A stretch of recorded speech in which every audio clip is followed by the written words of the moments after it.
diri dan keikhlasan hati.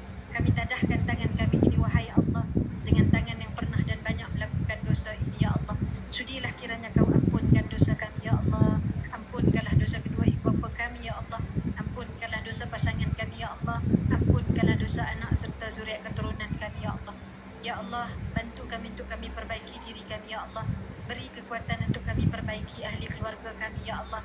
Rezekikan kami hati yang tenang, berikan kami dada yang lapang, berikan kami urusan-urusan kehidupan yang dipermudahkan, ya Allah.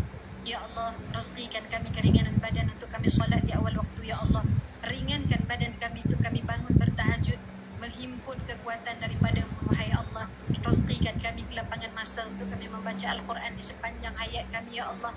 Ringankan badan kami untuk kami menghadiri majlis-majlis ilmu, ya Allah. Ringankan tangan kami untuk kami memperbanyakkan sedekah, ya Allah.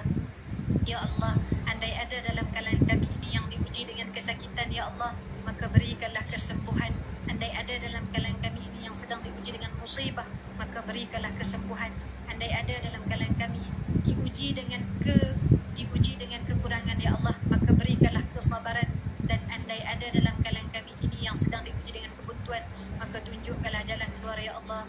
Ya Allah, andai ada dalam kalangan kami ini yang belum bertemu jodoh, ya Allah, maka temukanlah mereka dengan jodoh yang soleh dan solehah, ya Allah.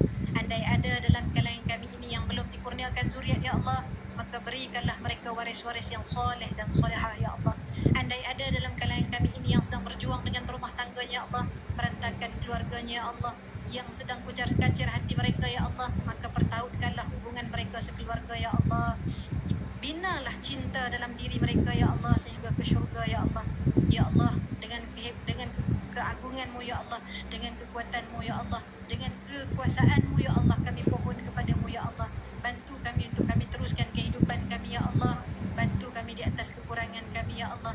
Janganlah ada mana-mana dalam kalangan kami ini yang keluar daripada surau ini, ya Allah, melainkan Engkau ampunkan dosanya, ya Allah.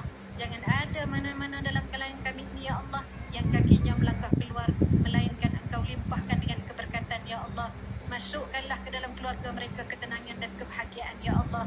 Bantu kami, ya Allah, di sisa hayat yang berbaki ini, ya Allah, untuk kami hidup menjadi orang yang baik, ya Allah, menjadi perempuan yang baik-baik, ya Allah, sehingga akhirnya dengan kebaikan ini, ya Allah, Kau akhirkan hayat kami, ya Allah, dengan kesempatan untuk kami tuturkan kalimah la ilaha illallah wa anna Muhammadur Rasulullah.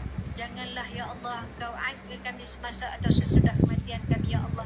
Terimalah amal kami yang sedikit ini, ya Allah, dan berilah, ya Allah, kemampuan kepada kami, ya Allah, untuk kami menambah sebelum kami meninggal dunia, ya Allah. Rabbana atina fid